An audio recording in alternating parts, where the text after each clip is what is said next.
Film शुरू होती है और हम एक स्कूल बस के अंदर एम्बर नाम की छोटी लड़की को देखते हैं जो ड्राइंग बना रही होती है। अगली सीट पर बैठा लड़का जो उसका दोस्त है, जो उसे तंग भी करता है, उसके हाथ से ड्राइंग छीन लेता है, लेकिन उसे देखकर डर गया। फिर टीचर एम्बर के डैड को स्कूल बुलाती है ताकि वो भी अपने बेटे की ड्राइंग देख सके। ये देखकर डैड भी काफ़ी हैरान रह जाते हैं क्योंकि ड्राइंग में एक मॉन्स्टर एक इंसान को चाकू मार रहा होता है। बाद में स्कूल की काउंसलर एम्बर को बुलाती है ताकि वो उसके इमोशंस, फीलिंग्स यानी कि जो उसके जज्बात हैं उनके बारे में बात कर सके। एम्बर बताती है कि मैंने ये ड्राइंग अपने उस दोस्त को सोचकर बनाई थी जिसने मुझसे बस में ड्राइंग को छीना था, क्योंकि अब हालांकि वो मेरा दोस्त है लेकिन हमेशा तंग करता रहता है। ये सुनकर काउंसलर जवाब देती है कि इस तरह की डार्क फीलिंग्स आना नॉर्मल है और उनको ड्राइंग की सूरत में बना देना बेहतर है, बजाय कि इंसान असल में ऐसा कुछ कर गुजरे। फिर काउंसलर उसे जाने देती है, लेकिन एम्बर अपनी अजीब नोटबुक वहीं छोड़ देती है। दोपहर में एम्बर का भाई, जिसका नाम जैक है, वो जंगल में घूम रहा होता है। उसके पास मोबाइल भी था।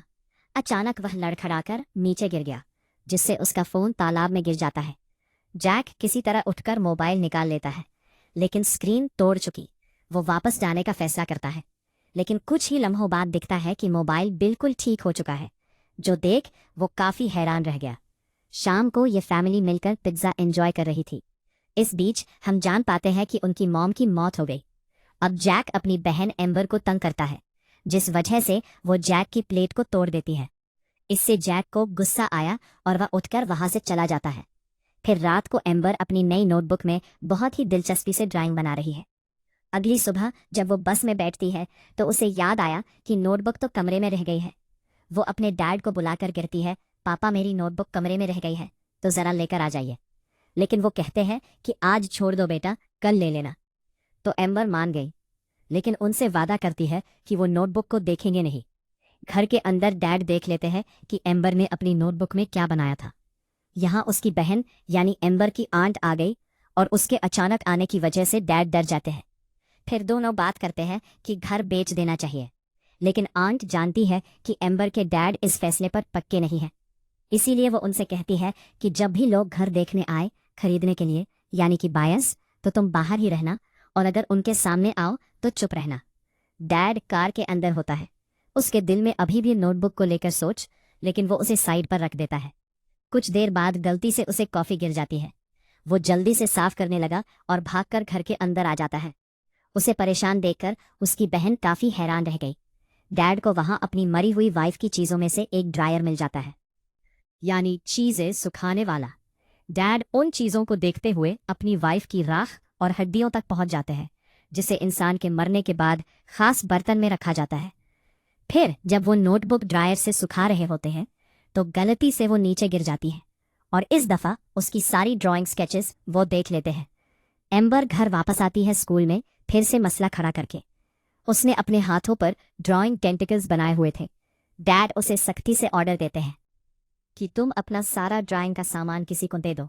एम्बर समझ जाती है कि डैड ने मेरी सारी ड्राइंग का सामान किसी को दे दो।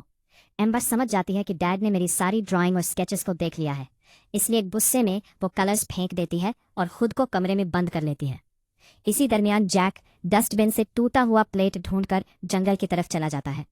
डैड फिर एम्बर को देखने कमरे में जाते हैं, जहां उसने अजीब कीड़े मकोड़े दीवार पर ड्रा किए हुए थे, जो उसका सामान चुराते हैं, जैसे मोबाइल, फ़ोन, कॉफ़ी मग और फिर उसके जिस्म के हिस्से भी।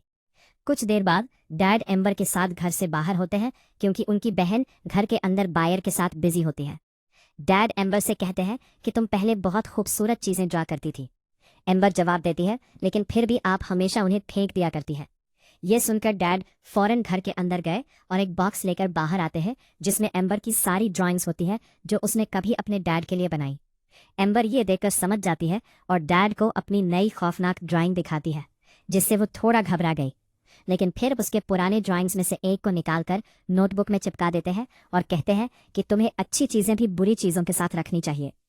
एम्बर फिर भी उसे थोड़ा और क्रीपी सा, अजीब सा बना देती है, जिसमें वो नीले रंग का बड़ा सा मॉन्स्टर बनाती है। उसका कहना था कि मैंने इस तरह के और भी बहुत सारे मॉन्स्टर्स, क्रिएचर्स बनाए हुए हैं जिन सबको आइडल्स कहते हैं। उधर जैक घर लौट आता है और जो टूटी हुई प्लेट वो जंगल में तालाब के पास लेकर गया था वो ठीक हो गई होती है।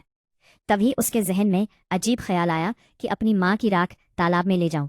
एम्बर उसे निकलते हुए देख लेती है और नोटबुक लेकर उसके पीछे चली जाती है। अचानक पीछे से आकर जैक को डरा देती है और बॉक्स छीनने की कोशिश करती है, जिस बीच नोटबुक तालाब में गिरती है। जैक एक स्टिक से उसे निकालता है, लेकिन पानी अजीब सी आवाजें करता है। दोनों घबराकर भागते हैं और एम्बर जैक को दिखाती है कि नोटबुक की सारी ड्राइंग्स मिट चुकी है। तभी उन्हें जंगल से गुर्राने की आवाज सुनाई देती है। तब जैक एम्बर को कहता है कि इस बारे में डैड को कुछ मत बताना प्लीज, और खुद भाग जाता है। सुबह एक शॉपकीपर अपनी शॉप में आई और देखती है कि सारे ड्राइंग के बुक्स और कलर्स इधर उधर फैले हुए हैं। उसका कोवर्कर भी यहाँ था, जो पुलिस को कॉल करने लगता है। लेकिन तभी पीछे से कुछ अजीब सी चीज आ जाती है, जिसे देखकर फीमेल शॉपकीपर वहां से भाग गई, और जब लड़के ने उसे देखा वो भी फौरन डरते हुए भाग जाता है। ये दरअसल एक क्रिएचर था, जो टेबल पर पड़ी हुडी को उठाकर खुद पहन लेता है। घर पर डैड जैक को नींद से उठाने लगे, लेकिन वो पहले ही जागा हुआ था और थोड़ा घबराया भी हुआ। तभी डैड को पता चला कि एम्बर अलमारी के अंदर सोती रही। एम्बर बताती है कि पूरी रात कोई खिड़की पर टैप टैप करता रहा। डैड चेक करते हैं तो शीशे पर जगह जगह पीले रंग की कोई चीज लगी हुई थी। डैड सोचते हैं कि जरूर परिंदे ने कुछ किया होगा और इग्नोर कर देते हैं। जैक फिर एम्बर से कहता है कि मैं तुम्हें सब कुछ बताऊंगा, लेकिन तुम्हें बस चुप रहना होगा। तब उनकी ये बात डैड भी सुन लेते हैं। जब बस आती है तो डैड जैक को रोकते हुए कहते हैं कि अगर कोई बात परेशान कर रही है तो तुम मुझे हमेशा बता सकते हो बेटा। तो जैक उन्हें तालाब के बारे में बताता है और कहता है कि उसमें जो चीज़ भी जाती है वो जिंदा हो जाती है। एम्बर की स्केचबुक भी उसमें गिर गई थी, इसलिए उसकी ड्राइंग की सारी चीज़ें जैसे कि क्रिएचर, मॉन्स्टर्स और उसमें जो जो हो रहा है सब जिंदा हो गई है। डैड चिढ़ गए, लेकिन जैक प्लेट वाली बात बताता है। फिर भी डैड यकीन नहीं करते और उसे बस में जाने के लिए। डैड जो विंडो साफ कर रही होती हैं तो उन्हें जंगल से कुछ अजीब आवाज़ें सुनाई देती हैं। वो घर के अंदर आए और देखते हैं कि उनका कॉफ़ी मग गायब है। इस दौरान उसकी बहन घर साफ कर रही होती है और देख लेती है कि उसने जानबूझकर अपनी वाइफ की सारी तस्वीरें दीवार से उतार दी। इसके बाद डैड जब सामान लेकर बाहर आते हैं तो उन्हें टूटी हुई प्लेट बिल्कुल ठीक मिलती है। बस के अंदर एम्बर अपने भाई जैक से गुर्राने वाली आवाज़ के बारे में पूछती रहती है और उसका दोस्त उनकी बातें छुपकर सुनते रहता है। थोड़ी देर बाद बस रुकती है क्योंकि रास्ते में एक खराब गाड़ी खड़ी, जिसके आसपास नीले रंग का लिक्विड बिखरा पड़ा होता है। और अब एम्बर आखिरकार उड़ते हुए क्रिएंस नोटिस करती है, इन्हें ड्राइंग को रंगीन बनाने वाले कलर्स। इतनी देर में साइड से एक खौफनाक गुर्राने की आवाज़ आती है और तभी बस के पास से पहले एक नीला पाव बाहर निकलता है और फिर दूसरा, और फिर धीरे धीरे एम्बर का बनाया हुआ नीला लंबा सा मॉन्स्टर बाहर आ जाता है। वो अजीब सी आवाज़ें निकालता है, इसलिए ड्राइवर फौरन बस तेज चलाने लगता है। क्रिएचर उनका पीछा करने लगा, इसलिए बस उस खराब गाड़ी से टकरा जाती है और पास के खेतों में घुस जाती है। सारे स्टूडेंट्स ठीक थे, लेकिन उन्हें यकीन होता है कि ड्राइवर मर चुका है। और तभी मॉन्स्टर बस के पीछे पहुंचता है। सब बच्चे सीट्स के नीचे छुप जाते हैं। एम्बर जैक को कहती है कि बस का हॉर्न बजाने से ये जाग गया है, इसे फिर से सुलाना होगा और इसे म्यूजिक सुला सकता है। जैक ड्राइवर का फोन लेने की कोशिश करता है, लेकिन मॉन्स्टर बस तोड़कर अंदर घुस जाता है। वो जैक को पकड़कर बाहर खींचने लगता है, मगर अचानक लड़खड़ाता हुआ नीचे गिर पड़ा और नींद में सो जाता है, क्योंकि एक स्टूडेंट जिसके पास आईपॉड था उसने म्यूजिक चला दिया था। सब बच्चे बस से निकलकर भाग जाते हैं। जैसे ही जैक निकलने लगा वह म्यूजिक खत्म हो जाता है और अगला गाना बहुत स्लो था, इसलिए फौरन फिर से मॉन्स्टर जाग जाता है और सब बच्चे भागने लगे। उसी वक्त डैड की कार के रेडियो पर स्कूल से कुछ सिग्नल्स आते हैं, लेकिन मैसेज ठीक से सुनाई नहीं देता। ये मैसेज दरअसल इन मॉन्स्टर्स के बारे में ही था। वह फौरन घर के अंदर आए और अपना फ़ोन ढूंढने लगते हैं। उन्हें फ्लोर पर कलर्स बिखरे मिलते हैं जो अलमारी तक जा रहे थे। जब वह अलमारी खोलते हैं तो उन्हें अपना फ़ोन और कॉफ़ी मग मिल जाता है। मग के पीछे एक अजीब सी बॉल लगी हुई। ये भी एक क्रिएचर था जो अचानक डैड पर जंप करता है, लेकिन डैड मुश्किल से उसे उछाल कर गिराते हैं और उस पर प्लेट मारकर उसे ख़त्म कर देते हैं। दूसरी तरफ 4 बच्चे जंगल से निकलकर दौड़ते हैं, लेकिन एम्बर अचानक रुक जाती है क्योंकि उन्होंने उसके तंग करने वाले दोस्त को अकेला छोड़ दिया। और एम्बर ने अपने स्केचेस में ज़्यादा मॉन्स्टर्स ऐसे बनाए थे जो ख़ास तौर पर उसके दोस्त पर हमला करें। जंगल में उसके दोस्त का सामना अजीब येलो और ग्रीन क्रिएचर से होता है। लड़का उसे भगाने की कोशिश करता है, लेकिन क्रिएचर अपने सर से बड़े बड़े कई सारे सींग निकालकर चमकने लगा, ब्लो करने लगा और साथ ही आवाजें भी निकाल रहा था। तभी पीछे से एक बड़ा सा मॉन्स्टर निकलकर उसके सामने आ जाता है। उसने अपना बड़ा सा मुंह खोला और हमला कर देता है, लेकिन इस हमले में वो पूरी तरह नाकाम हो गया। एम्बर के दोस्त को लगा कि शायद ये मॉन्स्टर अंधा है, लेकिन एक बार फिर मॉन्स्टर ने उठकर अपना एंगल ठीक किया और उसका अगला वार बिल्कुल सही डायरेक्शन में होना था और उसके हमला करने से पहले उसके दोस्त आकर उसे बचा ले। वो ग्लोइंग क्रिएचर अभी भी वहां होता है, अजीब हरकतें कर रहा था। जैक उसे उठाता है और तालाब भी धो देता है, जिससे वो पूरी तरह खत्म हो गया। ये होते ही वो बड़ा वाला मॉन्स्टर भी खुद ही वहां से जाने लगता है, क्योंकि एम्बर ने इन दोनों को एक साथ बनाया था। अगर एक नहीं रहा तो दूसरा भी कुछ नहीं। डैड और उनकी बहन भी उस जगह पहुंचे जहां एक्सीडेंट हुआ था। उन्हें पता चला कि ड्राइवर और बाकी बच्चे तो सही हैं, लेकिन जैक, एम्बर और उसका दोस्त गायब है। वो दोनों सोचते हैं कि शायद वो घर गए होंगे, इसलिए वो भी घर की तरफ निकल पड़े।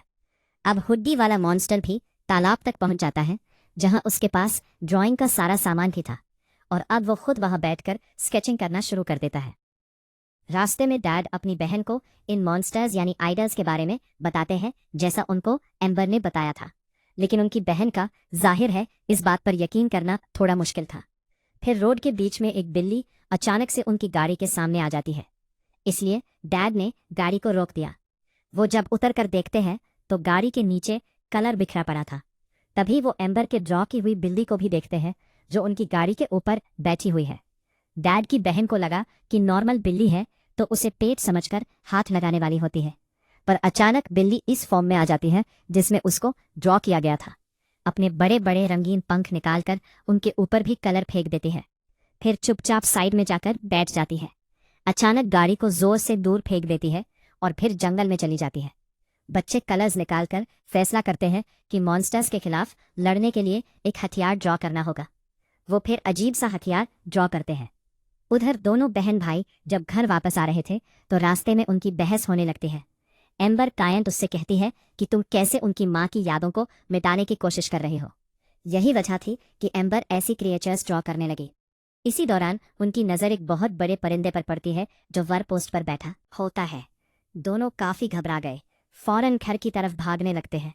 एम्बर का दोस्त उससे पूछता है कि तू मुझे मारना क्यों चाहती थी, वो भी इतना ज्यादा। तब एम्बर उसे वो टाइम याद दिलाती है जब जब उसने एम्बर को परेशान किया।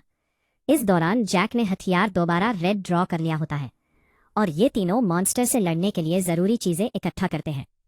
लेकिन निकलने से पहले एम्बर कहती है कि मुझे वॉशरूम जाना है, और तब उसका दोस्त भी साथ चला गया क्योंकि उसे भी जाना।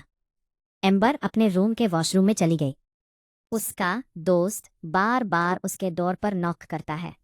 फिर जैक उसे कहता है कि दूसरे कमरे में चले जाओ। जैसे ही वो दूसरे कमरे में जाता है तो पूरा रूम आइडल से भरा होता है, जो स्पाइडर्स की तरह के क्रिएचर्स थे और दीवारों पर रेंग रही होती है। इसलिए वो चुपचाप डोर बंद कर देता है, लेकिन जैक देख लेता है कि कुछ आइडल्स उसकी बॉडी पर चिपक गए हैं। जैक फौरन दौड़ कर आया, उसे दीवार और फ्लोर से टकराता है ताकि आइडल्स को खत्म कर सके। एम्बर जैसे ही बाहर आती है तो एक आइडल छत से अंदर आ जाता है। वो पीछे होती है और सीधा उस कमरे में गिर जाती है जो आइडल से भरा हुआ था। सब क्रिएचर्स फौरन बाहर निकल आते हैं। जैक एक वाटर गन उठाता है, लेकिन एम्बर का दोस्त बाहर भाग गया था। जैक जितने हो सकते थे उतने आइडल्स मारने लगता है। एम्बर किसी तरह बाथरूम में घुसकर बाथ टब तक पहुंचती है और पानी चला देती है, जिससे क्रिएचर्स धुलकर बह जाते हैं। लेकिन बाहर अभी भी बहुत सारे आइडल्स दरवाजा तोड़कर अंदर आने की कोशिश कर रहे होते हैं। जैक सोचता है कि खिड़की तोड़कर निकल जाऊं।